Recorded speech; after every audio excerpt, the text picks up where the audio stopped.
L'annonce de cette tentative de coup d'État n'est pas surprenante. Vous savez que depuis quelques mois, il y a des tentatives de déstabilisation de l'État malien sous diverses formes.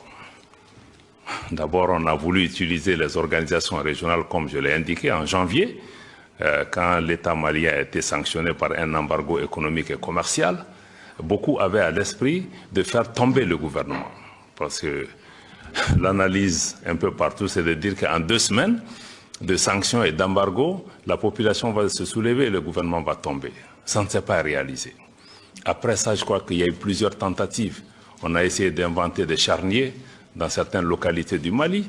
On a essayé d'aller mettre en difficulté le Mali avec certains voisins comme la Mauritanie, qui a refusé de fermer ses frontières pour l'amener à fermer ses frontières en disant que les militaires maliens, avec l'aide de certains partenaires, ont tué des gens. Je crois que ça devient dans un environnement où chaque jour, il y a des tentatives pour nous mettre en difficulté parce que le seul problème que nous avons, c'est que les Maliens ont décidé de prendre leur destin en main.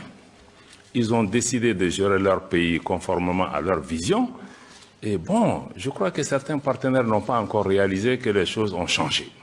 Donc, il y a plusieurs tentatives pour changer le régime, parce que tout ce qui est en cours maintenant, je crois que c'est pour pouvoir arriver à changer le régime, soit sur le plan institutionnel, soit par d'autres manœuvres, malheureusement par des pays ou des entités qui eux-mêmes prétendent défendre la démocratie. Je crois que ce qui s'est passé, vous avez écouté le communiqué du gouvernement, quelques heures après, il y a une poignée d'officiers et de sous-officiers qui ont été arrêtés, une enquête a été ouverte, des auditions sont en cours, et les éléments tendent à faire comprendre qu'il y a une puissance étrangère qui a soutenu cette opération.